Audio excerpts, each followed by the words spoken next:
So if you have been on social media at all recently, or read news headlines, or heaven forbid, actually waded into the comment section on news or blog posts, you will likely have noticed a trend in our national dialogue. We are tearing each other up. We are drawing battle lines. We're becoming angrier and angrier towards one another. We're digging in our heels. We are demanding that people pick sides and then declaring the other side as an enemy. Morally evil and dangerous. The images and this language of dehumanizing is seeping in, and we are all vulnerable to this slow, insidious force.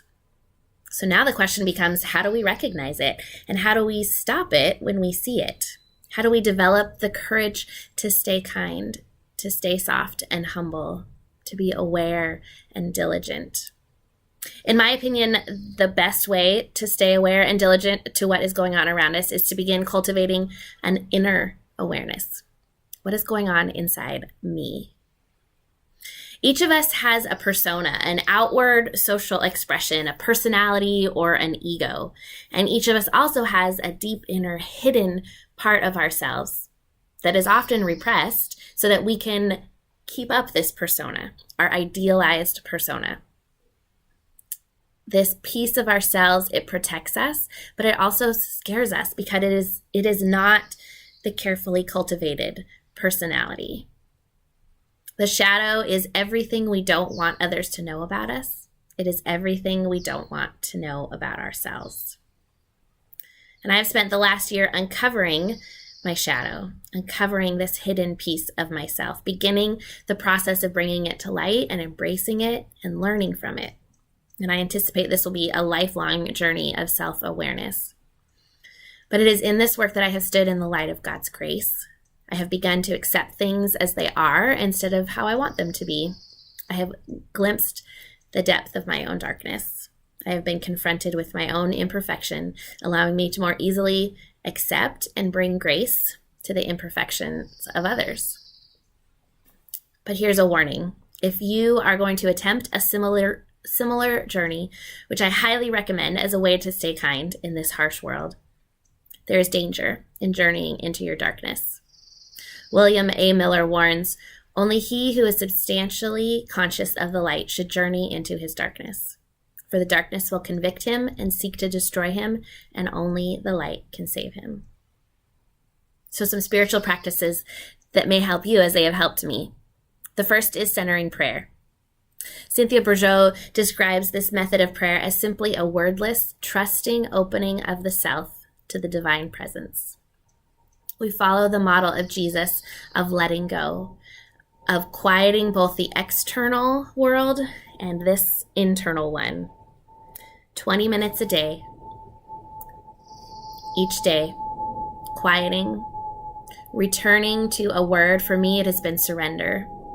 When my thoughts get away with me and I offer them in surrender to God and quiet. Another spiritual practice for me has been journaling, reflecting on what is being uncovered in an unhurried, unfiltered, pen to paper, actual way. A third is meeting with a close friend on a regular basis, where we have set up a routine that lets each other share without interrupting. What is going on in your soul? And what are you being made aware of through this work? And perhaps counseling or therapy, if what is being uncovered needs even more light. Do not be afraid to seek out professional help. So 2 assessment tools, Myers-Briggs and the Enneagram.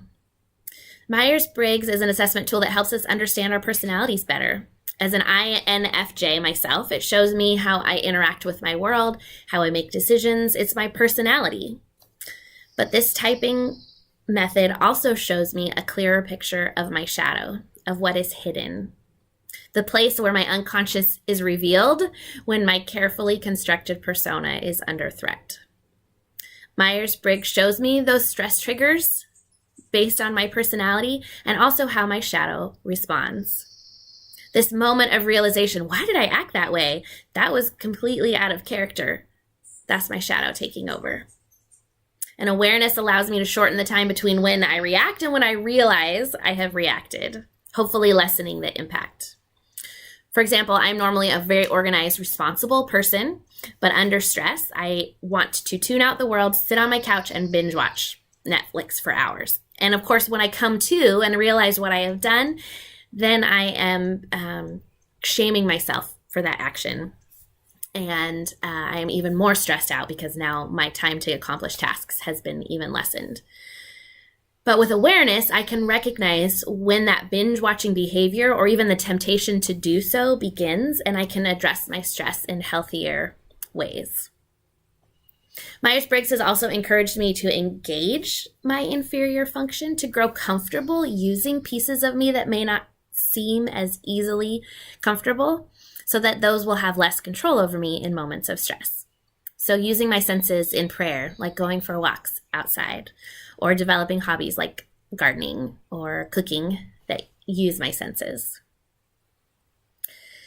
So if Myers-Briggs gives us a clearer picture of who we are, shows us the shadow side that hides our true self, then the Enneagram tells us why we aren't being true to that self. The Enneagram is a 9-sided diagram that reveals ways we view realities, each number 1 through 9 called spaces or types. Christopher Hertz describes it this way: the Enneagram exposes 9 ways we lie to ourselves about who we think we are, 9 ways we can come clean about those illusions, and 9 ways we can find our way back to God. Again, the Enneagram leads to unmasking of our false identity, of our personality, and it's a tool that leads to freedom. The Enneagram has taught me that we are all driven by a basic desire, a desire that for something that we believe if we get it, all will be okay.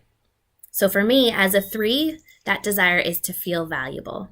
If I feel valuable, the world is right. And I want others to see me as successful. And therefore, my value is seen in what I do, what I accomplish, not necessarily in who I am. And therefore, I'm vulnerable to deceit, especially if I see failure on the horizon. I don't want others to see me fail. I knew that I was an Enneagram 3 when I heard someone describe it this way. 3s can walk into a room, read the room, and put on the personality they need to be successful in that space.